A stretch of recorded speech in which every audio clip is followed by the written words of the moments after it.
Frères et sœurs, tous les amis qui nous écoutent, disons bienvenue. Je dis nous portons un deuxième message pour nous, parce que ça fait longtemps qu'ils nous attendaient. Ça fait longtemps qu'ils nous ont envie d'entendre des messages. Je dis nous portons pour nous. Donc, je dis nous parlons lecture tout dans Jean chapitre 14, nous avons pris les 6 premiers versets.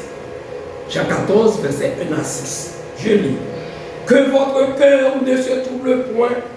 Croyez en Dieu et croyez en moi. Il y a plusieurs demeures de la maison de mon Père. Si cela n'était pas, je vous l'aurais dit. Je vais vous préparer une place. Et lorsque je m'en serai allé et que je vous aurai préparé une place, je reviendrai et je vous prendrai avec moi, afin que là où je suis, vous y soyez aussi. Vous savez où je vais et vous en savez le chemin. Thomas lui dit, Seigneur, nous ne savons pas où tu vas. Comment pouvons-nous savoir le chemin? Jésus lui dit, je suis le chemin, la vérité et la vie. Nul ne vient au Père que par moi. Voilà, c'est un bon message, un bon texte que nous allons étudier avec toutes les frères et sœurs sur le dos.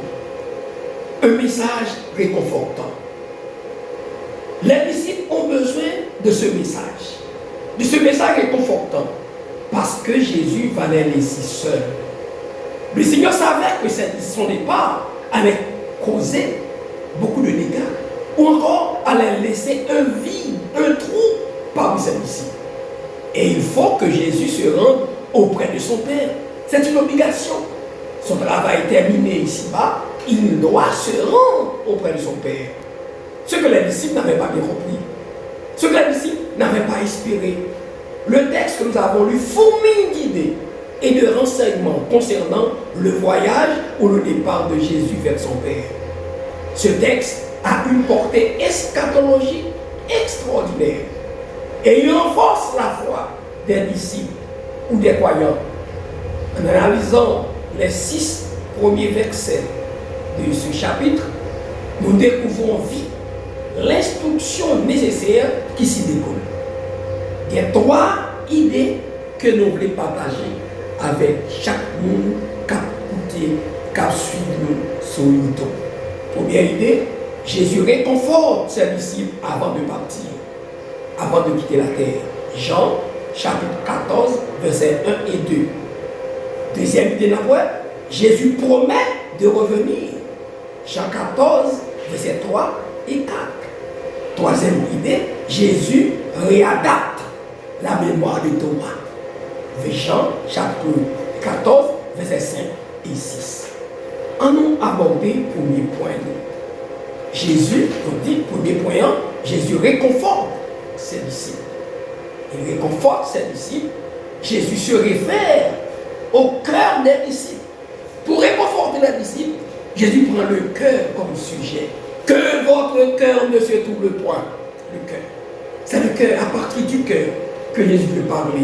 C'est le point de départ pour Jésus. C'est la façon sublime d'atteindre les cœurs, d'atteindre les disciples, de les faire accepter le départ de Jésus. Il s'agit d'un ordre exprimé par le subjonctif de la 3e personne. Que votre cœur ne se trouble point. Un ordre ici qui est exprimé non pas par un impératif, mais par un subjonctif de la 3e personne. Mettez-la-sesto, humone et cardia. C'est ça le diable. Que votre cœur ne se trouble point. Nous devons avoir le cœur tranquille. Les disciples devaient être en paix. Jésus-Christ va partir. Jésus-Christ veut tranquilliser leur cœur avant son départ. Jésus-Christ a besoin d'eux, même lorsqu'il les laisse sur la terre, car ils doivent continuer, poursuivre le travail. Ils doivent continuer le travail de Jésus. Ce qui mérite d'être fait, Jean 14, verset 1b, ce qui mérite d'être fait. 2 ordres successifs sont passés. 2 ordres successifs. Croyez en Dieu, croyez en moi. 2 ordres. Croyez en Dieu, pistoete eis ton theon. Croyez en moi, pistoete eis aimé, pistoete. Car eis aimé, pistoete. C'est ça le titre. Croyez en Dieu et croyez en moi. Oh, le moral des disciples devient haut. Pourquoi? Parce que Jésus leur a parlé bien. Jésus a trouvé leur cœur. Jésus parle au cœur des hommes. Jésus ne parle pas pour la tête, mais c'est dans le cœur qu'il parle. Il ne parle pas de la tête. Jésus leur donne assurance au verset 2. Assurance qu'il va vers son Père. Mais lui, il va faire un travail extraordinaire pour eux. Que disait Jésus? Il y a plusieurs demeures dans la maison de mon Père. Monai, Polai, Eisin, Ete, Koioikia. Il y a plusieurs demeures. Plusieurs demeures de la maison de mon Père. Dans pile chambre, dans pile endroit, dans pile maison, dans pile appartement. Dans la maison papa, non. Si cela n'était pas, je vous l'aurais dit. Chaque monde a un appartement. Chaque monde a un côté pour vivre dans le cas de Dieu. Tout le monde dit quoi? Ou un côté. Car pas ici. Car c'est là-haut, côté Jésus, c'est là lié. Et chaque monde a un côté pour aller vivre avec bon Dieu. Jésus est convaincu de ce que et de cela. Il est convaincu. Il dit, si cela n'était pas, je vous l'aurais dit, il est convaincu que pour lui aller, il va préparer une place là, et quoi que les disciples vont joindre les moments arrivés. Jésus leur dévoile sa mission. Il dévoile la mission de les deux. Je vais vous préparer une place. Et lorsque je m'en serai allé, je reviendrai.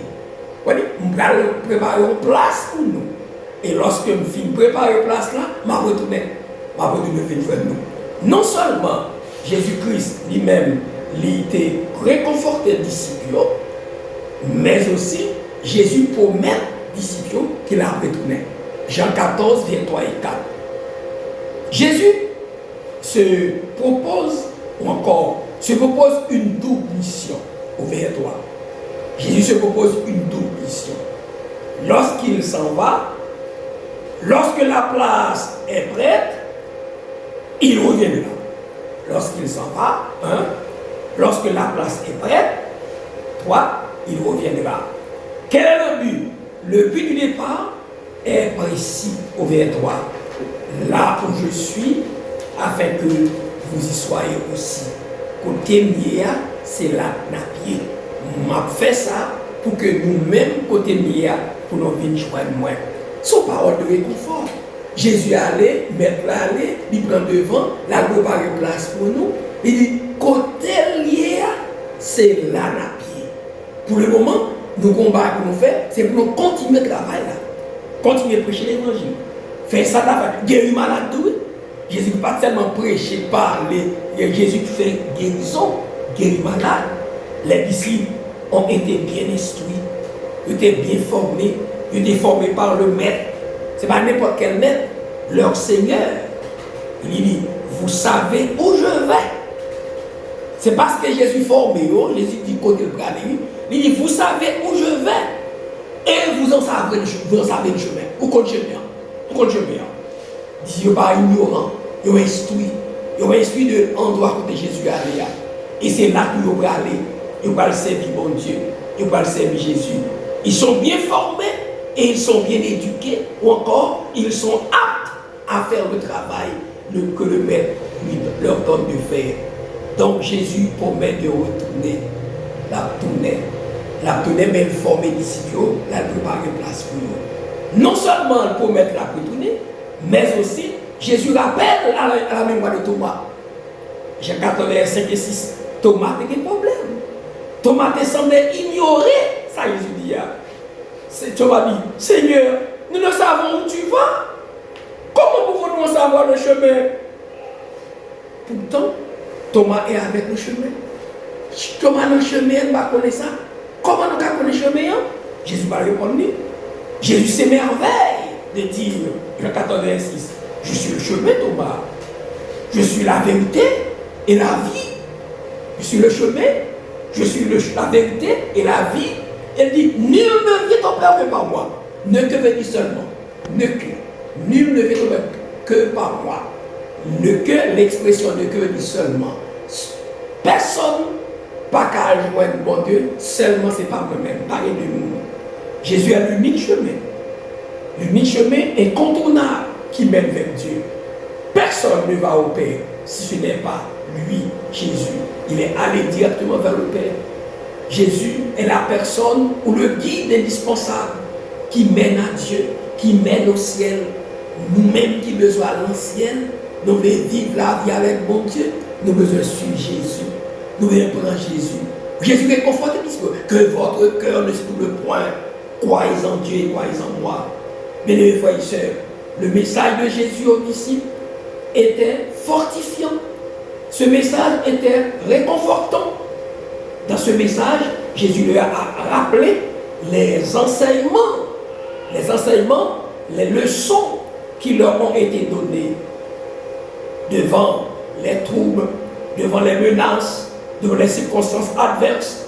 Les disciples ont besoin de garder le calme. Nous aussi, devant les problèmes, les difficultés, nous avons besoin de garder le calme parce que nous croyons en qui nous croyons.